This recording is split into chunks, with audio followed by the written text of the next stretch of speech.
Hey guys welcome back to my channel. কেমন আছো তোমরা সবাই? আশা করছি তোমরা সবাই খুব খুব খুব ভালো আছো।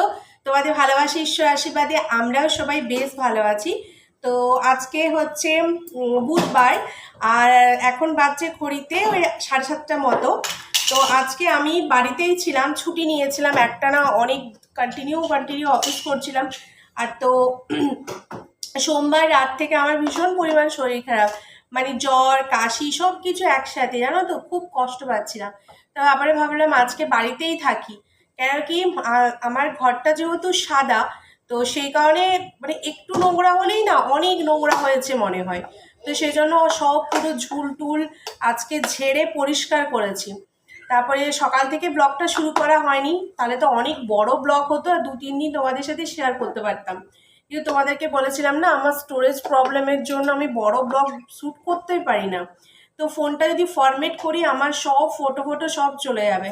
তো সেই কারণে একটু ভাবছি, ডিসিশন নিচ্ছি যে একটা কি নতুন ফোন কিনবো ইনস্টলমেন্টে হলেও, কি এটাকে ফরম্যাট করাবো। তো সেই নিয়ে একটু দুবিধার মধ্যে রয়েছি। তো সেটা দেখি কতদিনে কমপ্লিট হয়।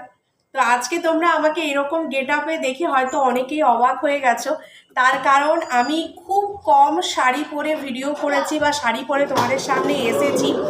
তো আজকে কি বলতো, বিকেলবেলা আমার একটু ইচ্ছে করলো যে চলো আমি একটু শাড়ি পরি, তাহলে হয়তো 1-2 শর্ট ভিডিও করব। কিন্তু শাড়ি টাড়ি পরেছি, তারপরে দেখছি সোনাই ঘুম থেকে উঠে গেছে, তারপরে ও একটু কান্নাকাটি করছিল, ওকে করে নিতে হয়েছিল। তো সেই কারণে আমি না আর যখন শর্ট ভিডিও করতে ওপরে গেছি ওকে শান্ত করে, তখন মানে সূর্য একদম অস্তা চলে, ঠিক আছে, মানে সন্ধে হয়ে আসছে। আর আর আমার ফোনটাতে একটু রোদের সময় ভিডিও শ্যুট করলে না খুব ভালো ভিডিও শ্যুট হয়, বুঝেছো? তো সেই কারণে না যখন ভিডিওটা করছিলাম পুরো অন্ধকার লাগছিল। তো তখন ভাবলাম যে ঠিক আছে চলো ছেড়ে দিই, অন্য কোনো দিন করবো।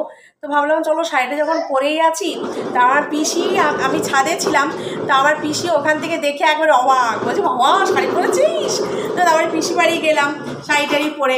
তারপরে ওখানে একটু সোনাই দাঁড়াও কথা বলছি, এত আওয়াজ করো না। তো তারপরে আমি সোনাই একটু পিসির সাথে গল্প টল্প করে তারপরে বাড়ি আসলাম। বাড়ি এসে বরকে চা করে দিলাম, সোনাইকে দুধ গরম করে খাওয়ালাম। আর তারপরে ভাবছি যে এই রান্নাঘরটা একটু পরিষ্কার করি। তো পরিষ্কার বলতে অনেকটাই করে ফেলেছি, চলো তোমাদেরকে দেখাই। আমার হাতে যেহেতু সময়ের খুবই অভাব থাকে, সেই কারণে কোনো কাজকে প্ল্যানিং করে যে কালকে এটা করব বা এই সময় করব, সেরকমভাবে আমি কিছুই করতে পারি না। যখন দেখি হ্যাঁ আমি ফ্রি আছি, এই কাজটা আমি করে নেব, তখন আমাকে করে নিতে হয়। তো দেখো এখন বাসনপত্রগুলো ধুয়ে নিয়েছি, তারপরে জলটা ফিল্টার হচ্ছে। জলটা ফিল্টার হতে অনেকক্ষণ সময় লাগে, ততক্ষণ কেন দাঁড়িয়ে থাকবো? তো চলো এই স্টাইলসগুলোকে মেজে নিই বলে মেজে নিচ্ছি। আর দেখো এখানে পুরো ঝকঝকে তকতকে করে ফেলেছি, একদম পরিষ্কার। আর একটু খালি বাকি আছে, আর জলটা ফিল্টার করছি, বোতলগুলো ভরতে হবে। সোনাইয়ের বাবার হাত ভেঙে যাওয়ার পর সত্যি আমি বুঝতে পারছি যে বাড়িতে একটা মানুষ থাকলে তার কতটা উপকার আমি পেয়ে থাকি। সোনাইয়ের বাবা হয়তো সব কাজ কন্টিনিউ করে না, কিন্তু তবুও মাঝে মাঝে সংসারের কাজে আমাকে কিন্তু অনেকটাই হেল্প করে। অনেক কিছু টুকটাক খুঁটিনাটি সংসারের অনেক কাজ থাকে, যার মধ্যে যদি 2-1টাও কেউ হাতে হাতে করে দেয়, তো একটা বাড়ির বউয়ের কাছে অনেক সুবিধের হয়। কিন্তু এখন সোনাইয়ের বাবা যেহেতু কিছুই করতে পারছে না, তো সেই জায়গা থেকে আমি সত্যিই ক্লান্ত হয়ে পড়ছি সংসারের কাজ, সোনাই আর অফিস সামলাতে। কিন্তু কিছু করার নেই। জানি না আর কতদিন ভগবান আমার এইভাবে পরীক্ষা নেবেন, আর কতদিন বা ওনার লাগবে হাতটা ঠিক হতে। এর গাড়িটা সুন্দর প্লাস্টিকে ভরা ছিল, সেটা ক্লিয়ার করে দিয়েছি। তো এখন বেশ ভালো লাগছে, সোনাই খুব খুশি হয়েছে। সোনাই সোনাই বাবা ভালো লাগছে তোমাকে? সবাইকে একটু হাই বলে দাও, হাই বলে দাও, এরকম করে হাই বলে দাও। আগে যে বলতে হাই, এইখানে বলো, এবার বলো হাই বলো। হাই, আচ্ছা এই হাই, গুড ইভিনিং বলো।